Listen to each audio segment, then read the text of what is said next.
سيد الأنبياء والمرسلين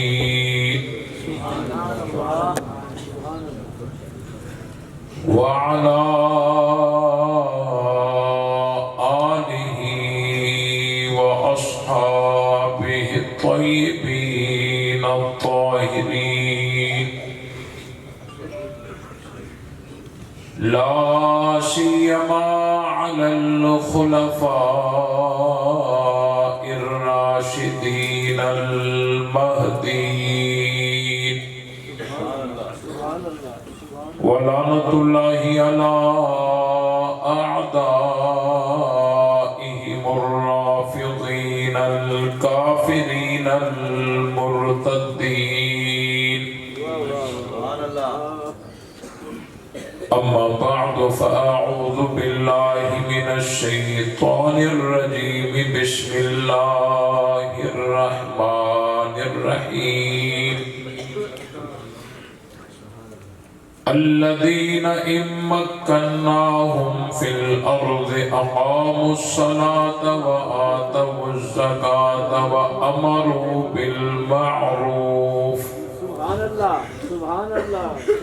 وأمروا بالمعروف ونهوا عن المنكر ولله عاقبة الأمور صدق الله العظيم درود پاک اللهم صل على محمد وعلى آل محمد كما صليت على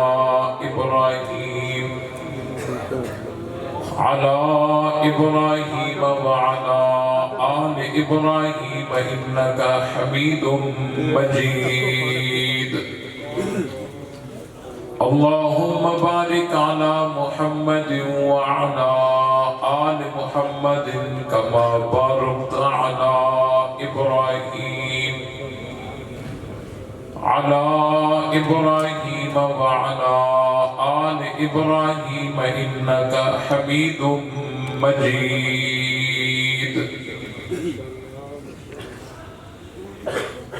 برادران اسلام،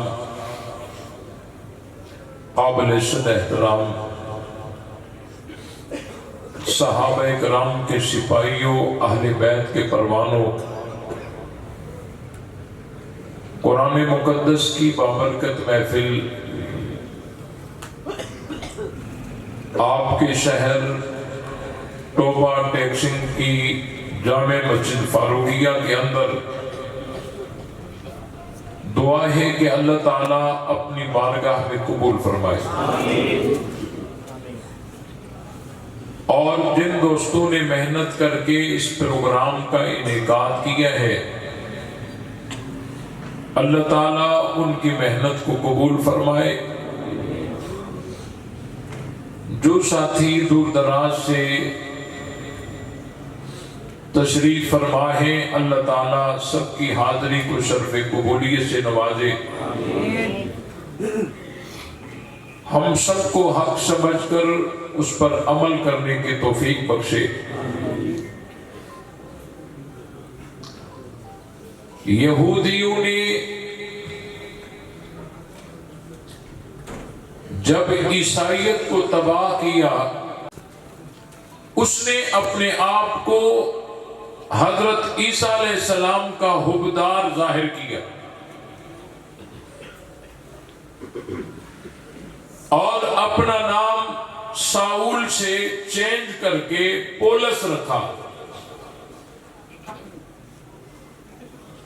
اور اپنے آپ کو حضرت عیسیٰ علیہ السلام کا حبدار بتایا، ظاہر کیا، اور حضرت عیسیٰ علیہ السلام کے جو حواری تھے ان پر سے اعتماد ختم کرنے کی پوری کوشش کی اور لوگوں کو اپنی طرف متوجہ کیا، وقتاً فوقتاً ان کو عقائد دیتا رہا، اور یہ یہودیوں کا وار کارگر ہوا اور عیسائیت کو تباہ کر کے رکھ دیا۔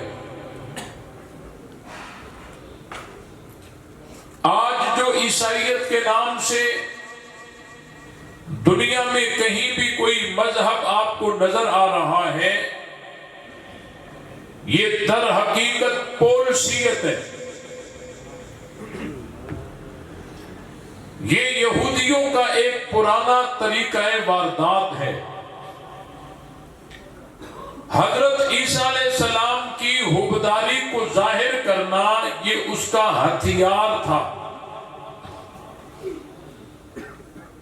بعینی ہی اسی طرح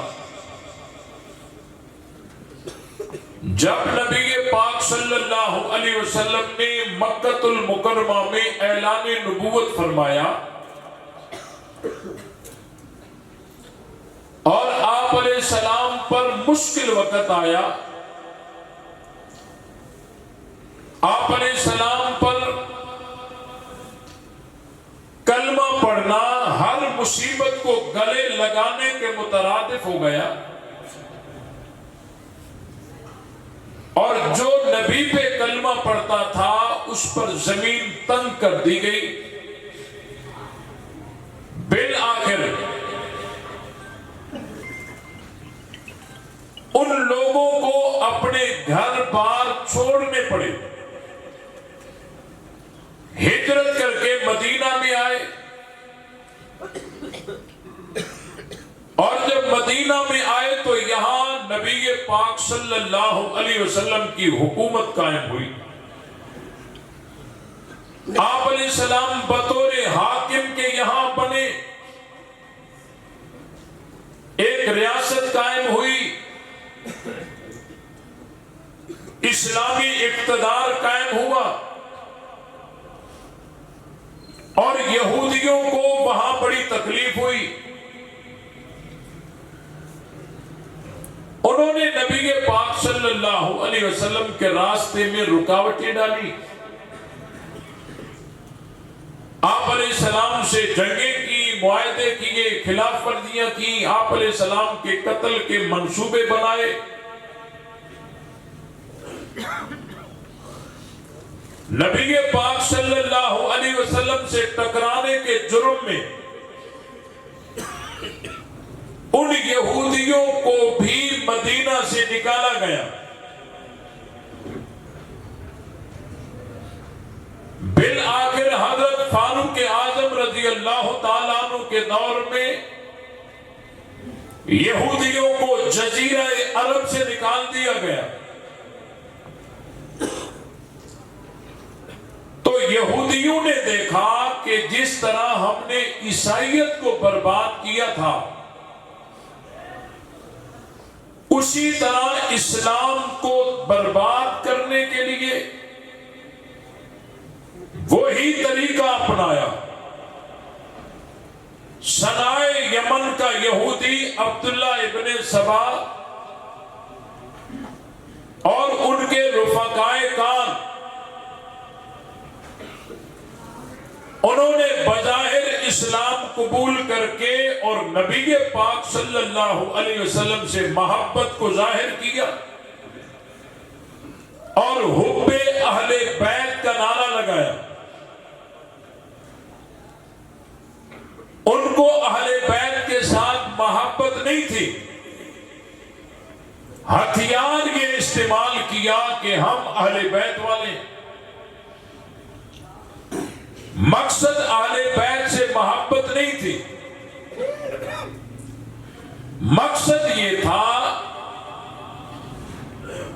کہ ان لوگوں سے اعتماد کو اٹھوانا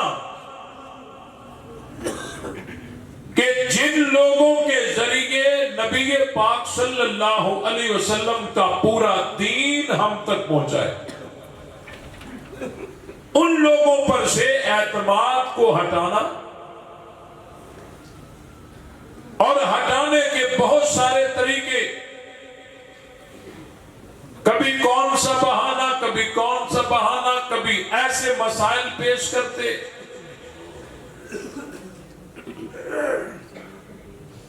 کہ ان میں دھوکہ سے کام لیتے، قرآن مجید کی آیات میں تحریف معنوی کرتے، احادیث سے غلط استدلال کرتے، واقعات میں دھوکہ دیتے، اور کبھی یوں بتاتے کہ صحابہ نے یوں کر دیا حالانکہ مناسب یوں تھا۔ سمجھ آ رہی ہے؟ اس طرح کرتے کرتے انہوں نے بہت سارے عنوان بنائے۔ ان میں سے ایک عنوان انہوں نے یہ بنایا کہ نبی پاک صلی اللہ علیہ وسلم نے حضرت علی کی خلافت کا اعلان کر دیا غدیر خم کے مقام پر، لیکن نبی پاک صلی اللہ علیہ وسلم جیسے ہی اس دنیا سے رحلت فرما گئے، تمامی صحابہ اکرام نے نبی پاک صلی اللہ علیہ وسلم سے بے وفائی کرتے ہوئے اور اس وصیت کو ٹھکرا دیا اور حضرت ابو بکر کے ساتھ کھڑے ہو گئے اور بیعتیں وہاں کی۔ اب جب یہ تبلیغ کرنے لگے تو اس کا نتیجہ کیا نکلتا ہے؟ او جی حق حضرت علی کا تھا، لیکن صحابہ سارے ایک طرف ہو گئے اور نبی کے ساتھ بے وفائی کی، تو جو صحابہ نبی کے بے وفا ہو جائیں وہ دین نقل کرنے میں قابل اعتماد ہو سکتے؟ سمجھ رہے ہو؟ اب اس تبلیغ کا مقصد کیا ہے؟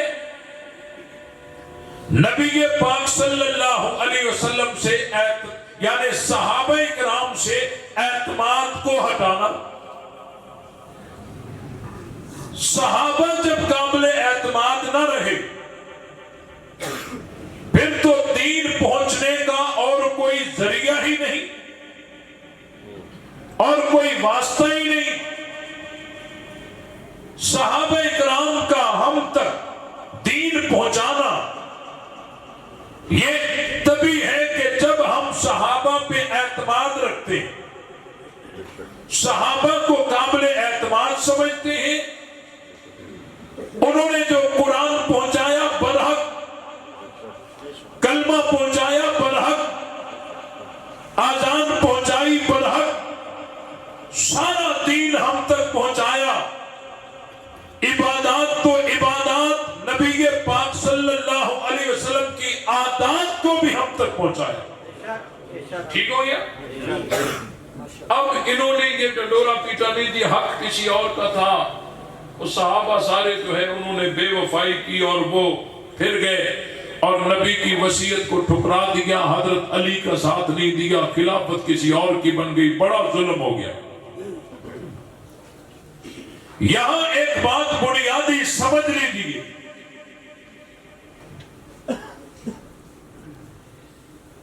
کیا خلافت اب تقسیم ہو رہی ہے؟ بولو، کیا خلافت اب تقسیم ہو رہی ہے کہ ان کو دی جائے یا ان کو دی جائے؟ یا جس کو ملنی تھی وہ مل چکی، اب صرف یہ دیکھنا ہے کہ وہ صحیح ہوا یا غلط ہوا۔ اب تو بس یہ بھائی ان دونوں باتوں میں فرق ہے۔ کیا خلافت اب تقسیم ہو رہی ہے کہ دیکھا جائے کہ حق جس کا زیادہ ہے تو اس کو دی جائے؟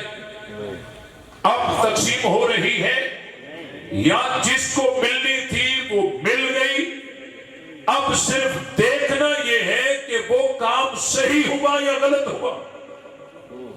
یہی ہے نا؟ ہم کہتے ہیں جو کام ہوا وہ صحیح ہوا،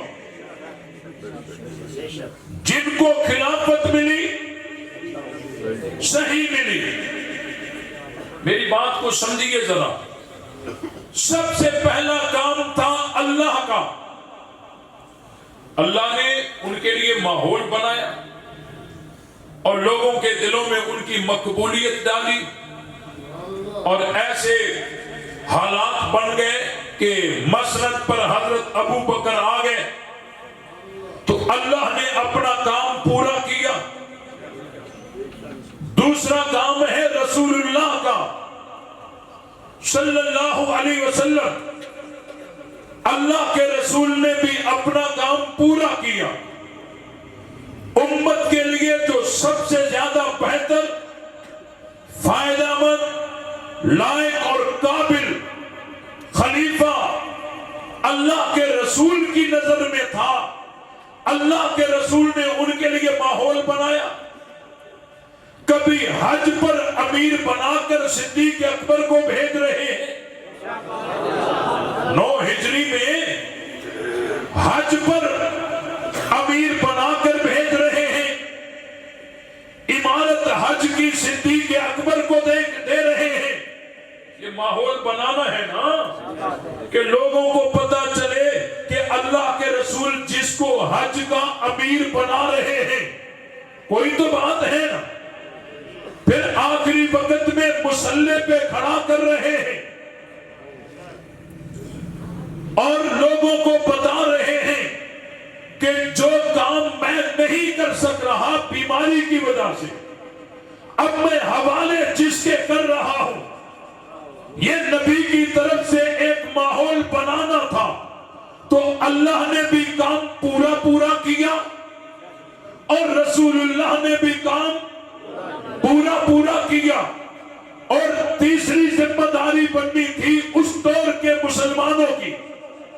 انہوں نے دیکھا کہ جن کو اللہ کے رسول آگے کر رہے ہیں، حج کی عمارت دے رہے ہیں، نماز کی امامت دے رہے ہیں، تو جن کو اللہ کے رسول نے آگے کیا ان کو پیچھے کون کرے؟ تو انہوں نے بھی مل کر انہی کو آگے کیا۔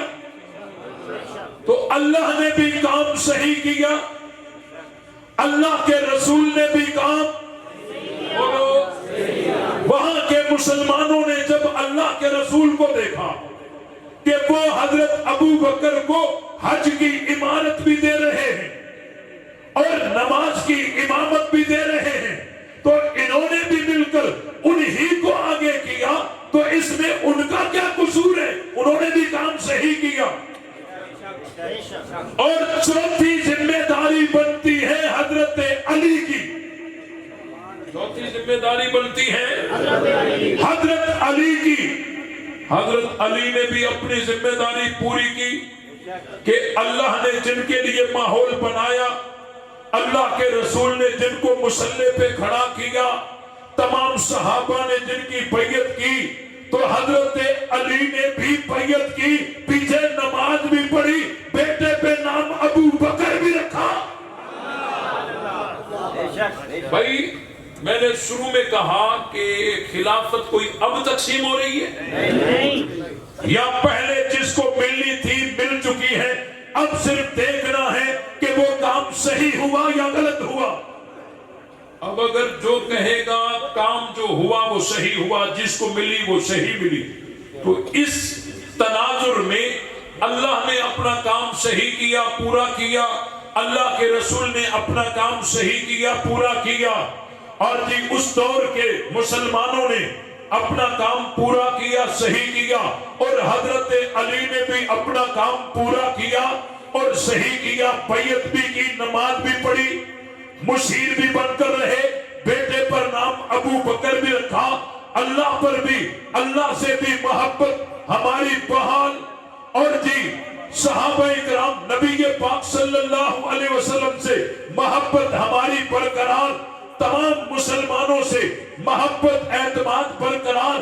اللہ نے بھی کام صحیح کیا، رسول اللہ نے بھی کام صحیح کیا، اس دور کے مسلمانوں نے بھی کام صحیح کیا، حضرت علی نے بھی جو کام کیا وہ صحیح کیا۔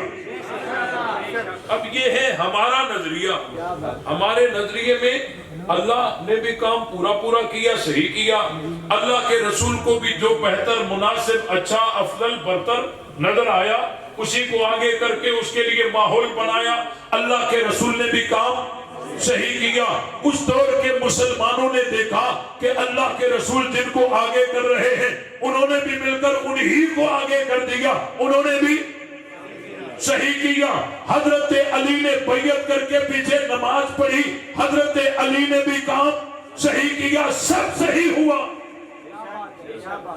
لیکن جو کہتے ہیں نہیں نہیں نہیں صحیح نہیں ہوا، توجہ رہے، جو کہتے ہیں صحیح نہیں ہوا، تو آئیے بھائی پہلی ذمہ داری اللہ کی تھی، اس میں تو یہ ہوگا کہ جو کہتے ہیں کہ یہ کام صحیح نہیں ہوا، اس میں اعتراض سب سے پہلے اللہ پر آئے گا کہ اللہ تعالیٰ نے حضرت علی کے لیے ماحول کیوں نہیں بنایا، اور پھر دوسرا اعتراض اللہ کے رسول پر آئے گا، وہ کیسے کہ خلیفہ بنانا تھا حضرت علی کو، لیکن اللہ کے رسول ماحول بنا رہے ہیں صدیق اکبر کے لیے، یہ اعتراض رسول اللہ پہ آئے گا کہ اور تو اور کم از کم حضرت علی کو آخری وقت میں مصلی پہ تو کھڑا کر دیتے تاکہ ماحول بن جاتا، لیکن اس نظریے پر اللہ پر بھی اعتراض آئے گا، رسول اللہ پر بھی اعتراض آئے گا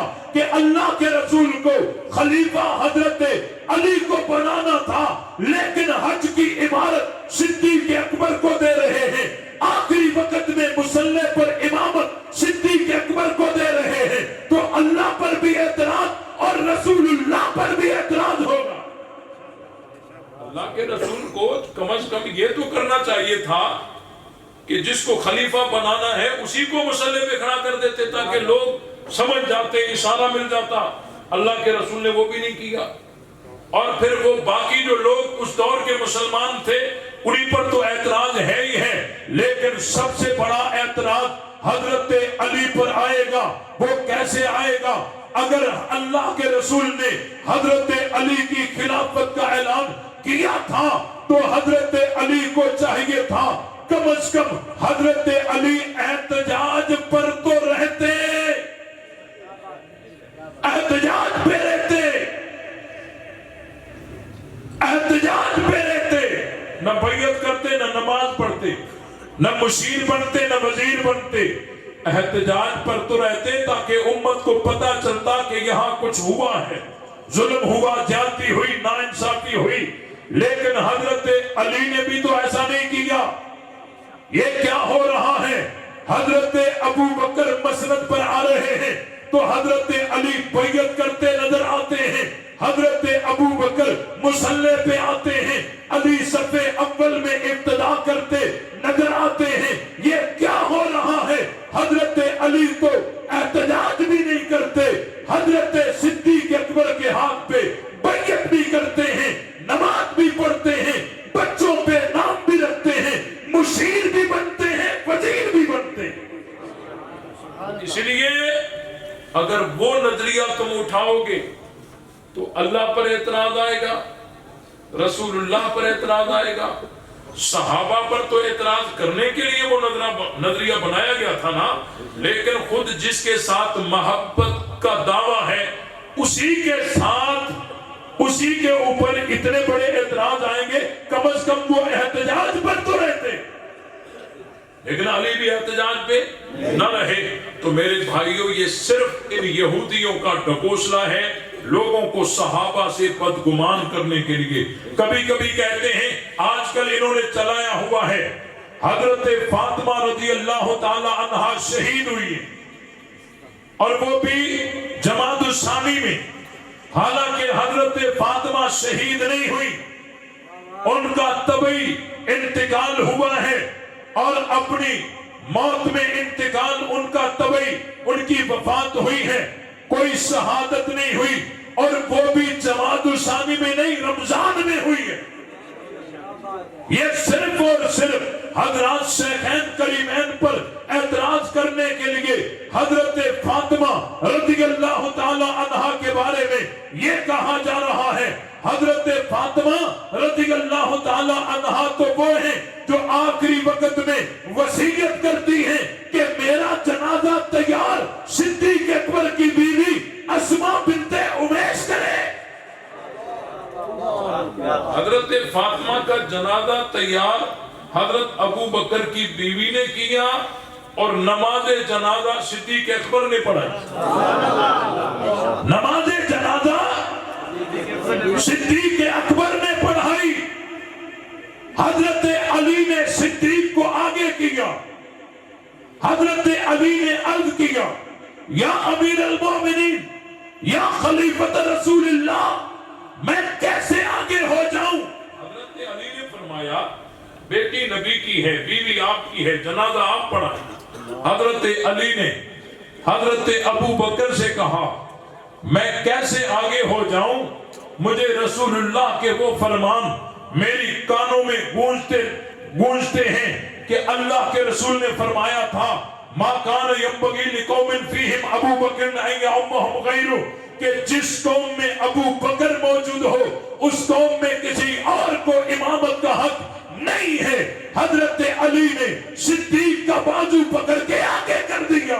جنازہ خاتون جنت کا فاطمہ الزہرا کا ہے، امامت جناب صدیق اکبر کی ہے. اور کوئی خلافت میں دھوکہ بازی نہیں ہوئی، جو کام ہوا صحیح ہوا.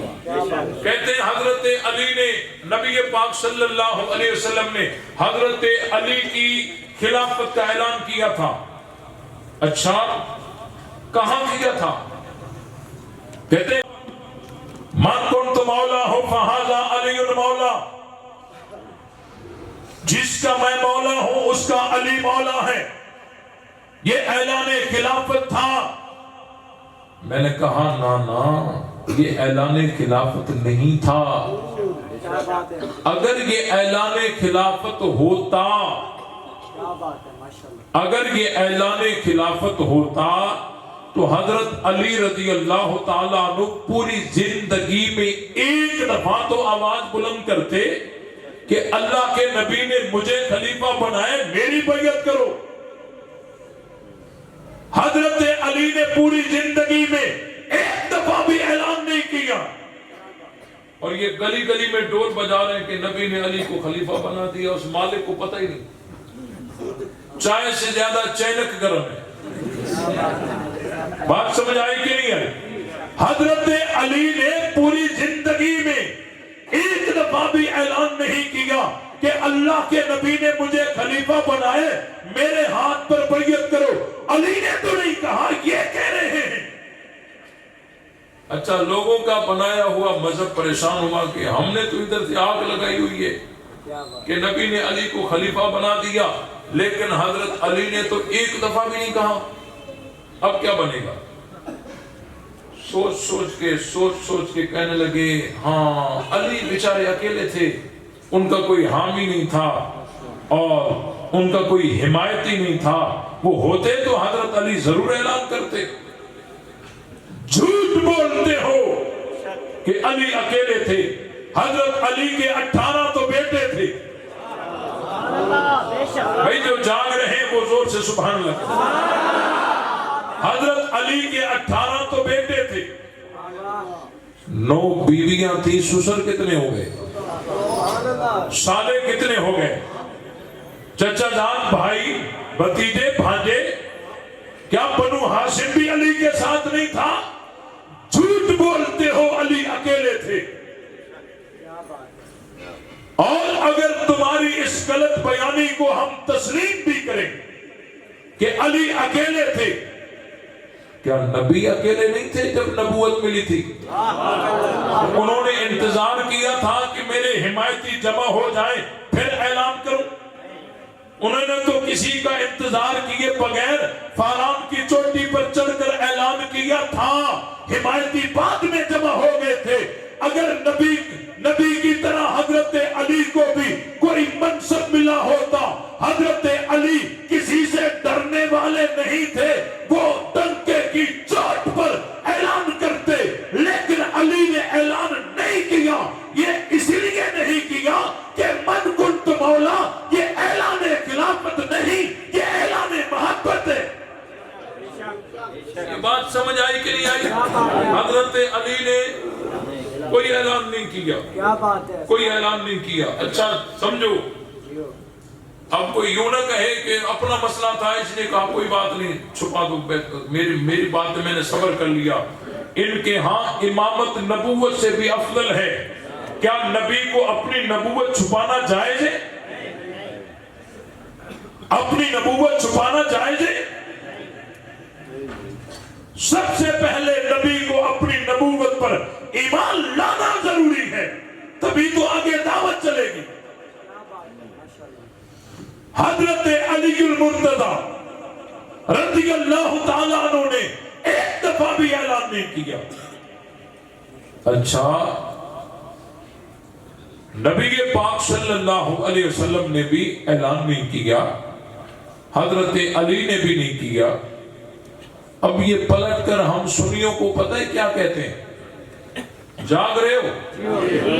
یہ کہتے ہیں تم سنیوں کا پھر کیا عقیدہ ہے کہ اللہ کے نبی نے امت کو لاوارث چھوڑ دیا، کوئی نائب نہیں بنایا، کوئی خلیفہ نہیں بنایا۔ نبی پاک صلی اللہ علیہ وسلم جب مدینے سے 4 دن کے لیے باہر جاتے تھے، کوئی نہ کوئی نائب بنا کر جاتے تھے۔ سفر آخرت پر جا رہے ہیں، کوئی نائب نہیں بنایا۔ ہم سبزی کے دکان کو بھی اس وقت تک نہیں چھوڑتے جب تک کہ کوئی نائب نہ بٹھا لے۔ حضور نے امت کو لاوارث چھوڑ دیا، کوئی نائب نہیں بنایا۔ تم سنیوں کا کیسا عقیدہ ہے؟ یہ اعتراض کرتے ہیں ہمارے اوپر۔ اس کا جواب میں انشاءاللہ آنے والے سال میں دے دوں گا۔ کیا بات ہے؟ صحیح ہو گیا نا؟ صحیح ہو گیا؟ آنے والے سال میں دے دوں گا۔ صحیح ہو گیا؟ یہ اجماع سکوتی تو ہو ہی گیا میرے خیال۔ آنے والے سال میں دوں یا ابھی دوں؟ ابھی والے ابھی سبحان اللہ کہیں۔ میں نے کہا نبی پاک صلی اللہ علیہ وسلم نے امت کو لاوارث کب چھوڑا تھا؟ تمام صحابہ حضور کے نائب ہی تو تھے۔ عرفات کے میدان میں، حجۃ الوداع میں، میدان عرفات میں اللہ کے رسول نے سب کو یہ نہیں فرمایا تھا کہ تم میں سے ہر ایک اپنے غائب تک دین پہنچائے گے؟ سارے حضور کے نائب ہی تو تھے۔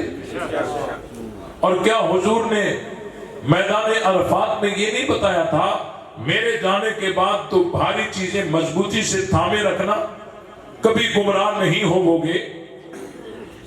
ثقلین قرآن اور سنت، کیا یہ رہنمائی نہیں ہے کہ نہیں نام لے کر خلیفہ کیوں نہیں بنایا؟ جواب دوں؟ میں نے کہا نام لے کر اللہ کے رسول خلیفہ کیوں بناتے جب اللہ نے وعدہ کر رکھا تھا کہ میرا وعدہ ہے خلیفہ میں بناؤں گا۔ سورہ نور آیت نمبر 55، وعد اللہ الذین آمنوا منکم وعملوا الصالحات لیستخلفنہم فی الارض۔ اللہ نے وعدہ کر رکھا تھا میرا وعدہ ہے خلیفہ میں بناؤں گا، تو حضور کیوں بناتے؟ جب اللہ نے وعدہ کر رکھا تھا میرا وعدہ ہے خلیفہ میں بناؤں گا، تو حضور کیوں بناتے؟ اچھا، اس کا مطلب یہ ہے کہ خلیفہ اللہ بنائے گا۔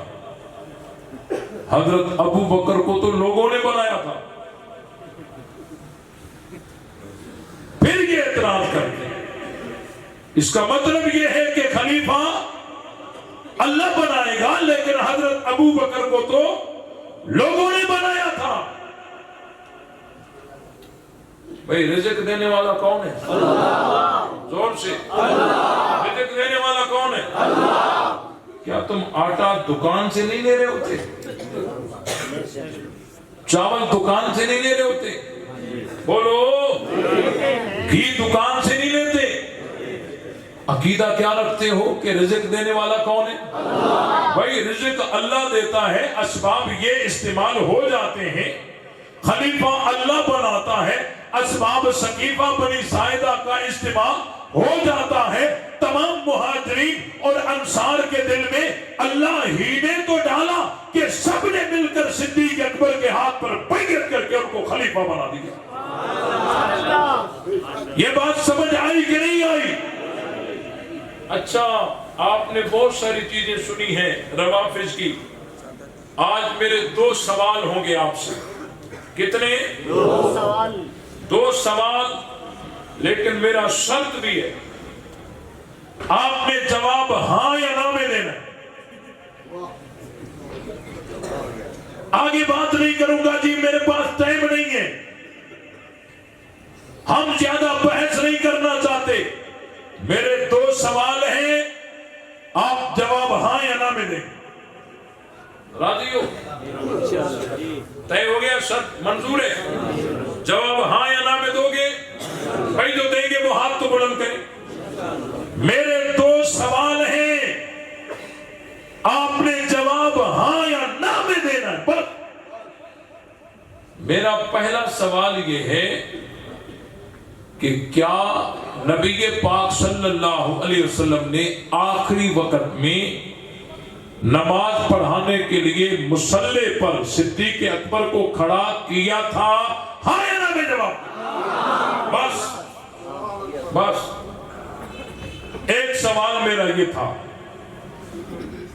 دوسرا سوال یہ ہے کہ کیا پھر حضرت ابو بکر کی اقتداء میں حضرت علی نے نماز پڑھی تھی؟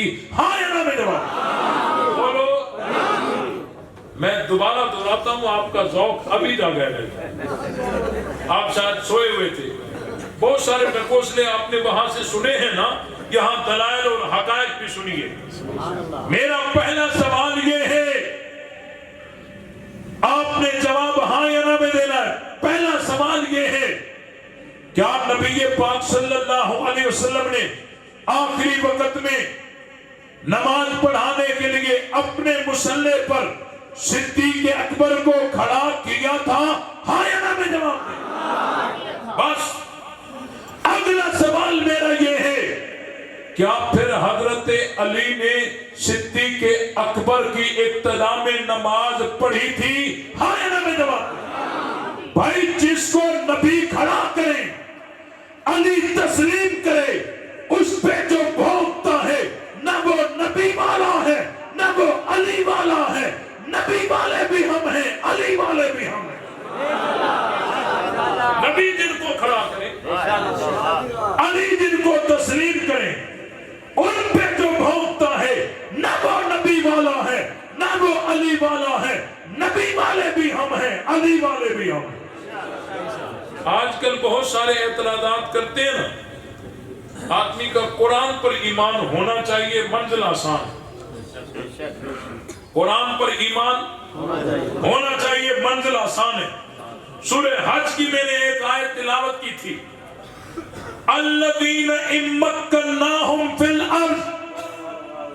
علماء متوجہ رہیں، استدلال کو سماعت فرمائیں، یہ مہاجرین کی بات ہو رہی ہے۔ الذین اخرجوا من دیارہم بغیر حق الا ان یقولوا ربنا اللہ، کہ وہ لوگ جنہوں نے ہجرت کی، گھر چھوڑا، مکہ چھوڑا، ان مہاجرین کی بات ہے۔